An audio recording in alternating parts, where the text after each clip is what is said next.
Bismillahirrahmanirrahim. Assalamualaikum warahmatullahi wabarakatuh. Alhamdulillahi rabbil alamin. Wassalatu wassalamu ala ashrafil anbiya'i wal mursalin Sayyidina Muhammadin wa ala alihi wa sahbihi ajma'in. Rabbi shrah li sadri wa yassir li amri wahlul uqdatan min lisani yafqahu qawli. Subhanaka la ilma lana illa ma 'allamtana innaka antal alimul hakim. Allahumma iftah alaina hikmataka wanshur alaina min khazaini rahmatika ya arhamar rahimin. Alhamdulillah, wajib syata syukur kita panjatkan kehadirat Allah Subhanahu wa taala yang telah begitu banyak melimpahkan berbagai kenikmatan kepada kita, terutama nikmat iman, nikmat Islam, nikmat sehat, nikmat panjang umur, sehingga alhamdulillah pada kesempatan siang hari ini kita masih diberikan kekuatan oleh Allah Subhanahu wa taala melangkahkan kaki kita menuju Masjid Jami Al-Ihsan dalam rangka melaksanakan ibadah salat zuhur berjamaah. Mudah-mudahan salat kita dan juga ibadah-ibadah yang lainnya diterima oleh Allah Subhanahu wa taala, dilipat gandakan pahalanya oleh Allah Subhanahu wa taala. Amin ya Allah ya rabbal alamin. Salawat teriring salam semoga tetap tercurah limpahkan kepada junjungan kita, yakni habibana wa nabiyana wa maulana Muhammad sallallahu alaihi wasallam, kepada keluarganya, para sahabatnya, hingga kita umatnya sampai akhir zaman. Mudah-mudahan kelak di yaumil akhir kita diakui sebagai umatnya, kita mendapatkan syafaatnya, kita ada dalam barisannya Rasulullah sallallahu alaihi wasallam menuju surganya Allah Subhanahu wa taala.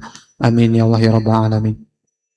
Para jamaah salat zuhur yang dirahmati Allah, izinkan saya menyampaikan suatu atau kultum pada hari ini yang berjudul yaitu 3 kebaikan dibalas 3 kebaikan. Para jamaah salat zuhur yang dirahmati Allah, Rasulullah sallallahu alaihi wasallam mengajarkan kepada kita bahwa siapa yang berbuat baik kepada saudaranya, maka Allah akan membalasnya dengan kebaikan yang lebih besar. Di dalam sebuah hadis yang diriwayatkan oleh Imam Muslim, Rasulullah sallallahu alaihi wasallam bersabda, "Al-muslimu akhul muslim." Bahwa seorang muslim itu adalah saudaranya bagi muslim yang lainnya. Jadi antara muslim dengan orang muslim lainnya itu adalah bersaudara. Kemudian kata Rasulullah, "La yadlimuhu wa la yusallimuhu." Maka janganlah mendoliminya dan juga janganlah membiarkannya. Kata Rasulullah kemudian, "Wa man kana fi hajati akhihi kana Allahu fi hajatihi." Kata Rasulullah, barang siapa yang membantu kebutuhan saudaranya, kana Allahu fi hajatihi, maka Allah akan membantu kebutuhannya. Jadi kalau kita membantu kebutuhan saudara kita, maka kebutuhan kita akan dibantu oleh Allah Subhanahu wa taala. Kemudian yang kedua, wa man farraja an muslimin kurbatan min kurabid dunya farrajallahu anhu kurbatan min kurbatil akhirah. Kata Rasulullah, barang siapa yang menghilangkan kesulitan seorang muslim di dunia, maka farrajallahu anhu kurbatan min kurbatil akhirah, maka Allah akan menghilangkan kesusahan-kesusahannya nanti di akhirat, nanti di akhir kiamat. Kemudian yang ketiga, waman satara musliman satarallahu yaumal qiyamah. Barang siapa yang menutupi aib seorang muslim, maka Allah akan menutupi aibnya pada hari kiamat nanti. Para jamaah salat zuhur yang dirahmati Allah, hadis ini menerangkan tentang 3 kebaikan yang akan dibalas oleh Allah dengan 3 kebaikan pula.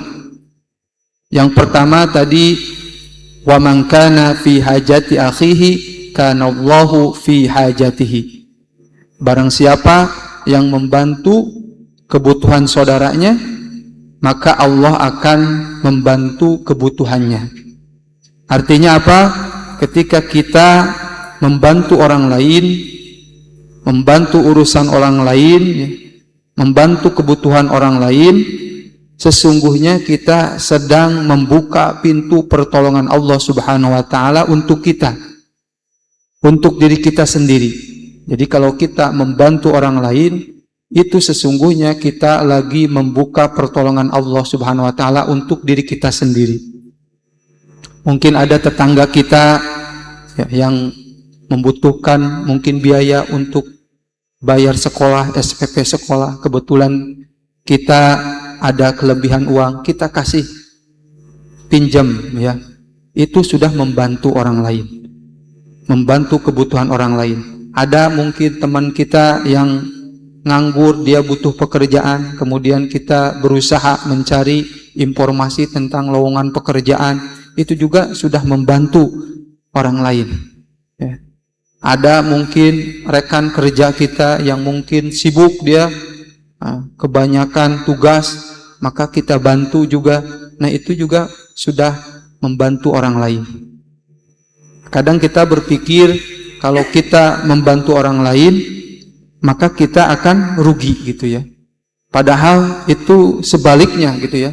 Semakin banyak kita membantu orang lain, maka semakin banyak pula pertolongan-pertolongan Allah yang akan datang kepada kita. Jadi Allah Subhanahu wa taala akan senantiasa menolong kita kalau kita masih mau menolong saudaranya. Di dalam sebuah hadis Muslim disebutkan, wallahu fi aunil abdi maka nal abdu fi auni akhi. Bahwa Allah itu akan senantiasa menolong seorang hamba selama hamba itu masih mau menolong saudaranya, ya.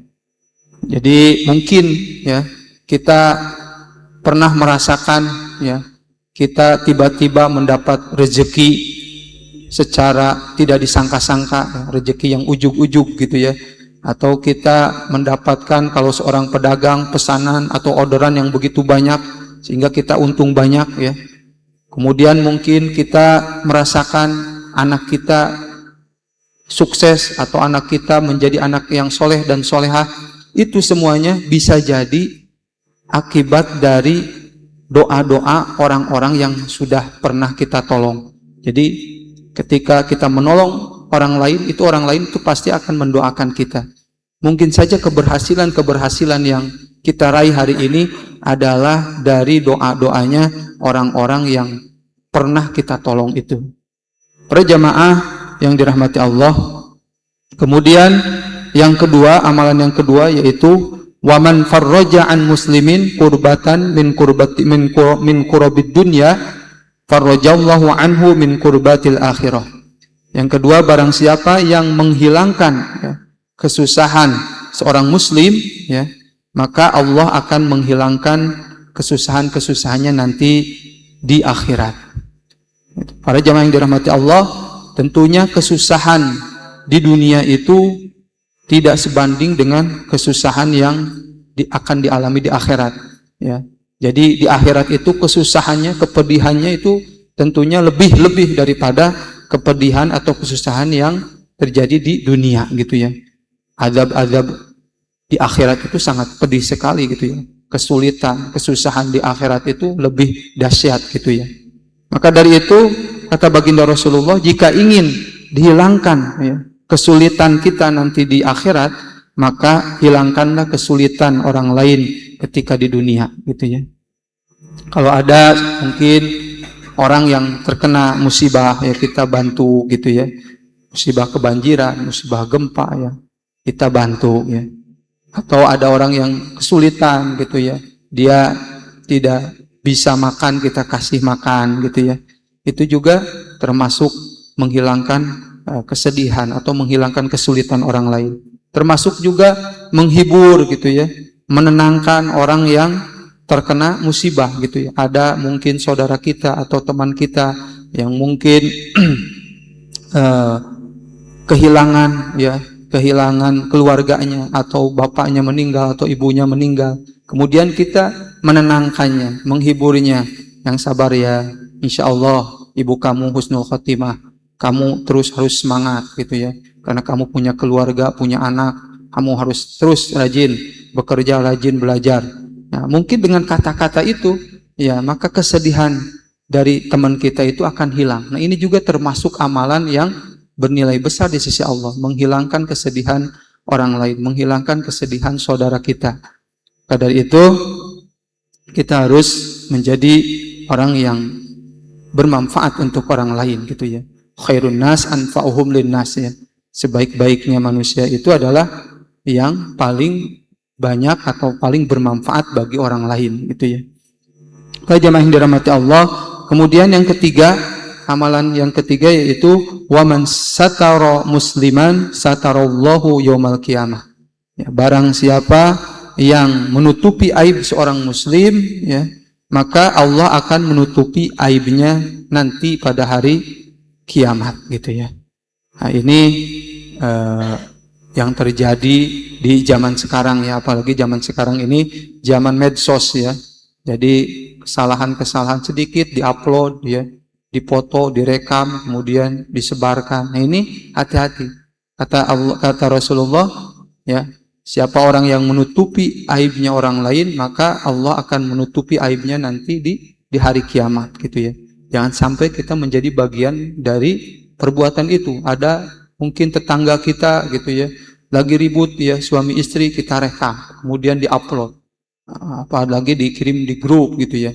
Nah, ini tidak boleh gitu ya. Karena apa? Karena jejak digital itu tidak akan bisa dihapus gitu ya. Jejak digital itu tidak akan bisa dihapus, apalagi sudah tersebar di mana-mana gitu ya. Mungkin orangnya sudah tobat ya.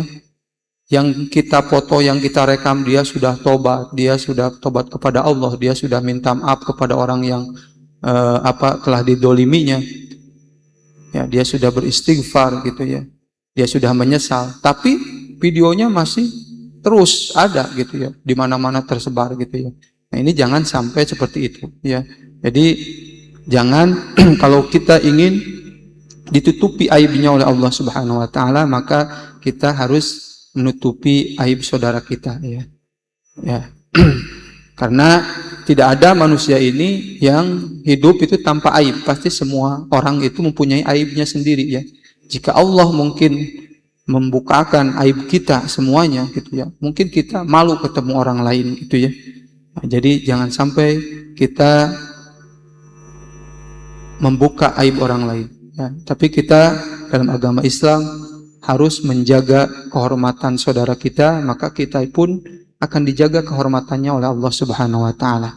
Para jamaah yang dirahmati Allah, itulah sedikit kajian atau kultum pada hari ini. Jadi ada 3 ya, amalan kebaikan yang akan dibalas oleh Allah dengan kebaikan yang lebih besar lagi gitu ya. Yang pertama yaitu barang siapa yang membantu kebutuhan orang lain, maka Allah akan membantu kebutuhannya. Kemudian yang kedua, barang siapa yang menghilangkan kesulitan orang lain di dunia, maka Allah akan menghilangkan kesulitannya nanti di akhirat. Nah, kemudian yang ketiga yaitu barang siapa yang menutupi aib saudaranya, maka Allah akan menutupi aibnya nanti di hari kiamat. Mungkin itu saja yang dapat kami sampaikan, kurang lebihnya mohon maaf. Wassalamualaikum warahmatullahi wabarakatuh.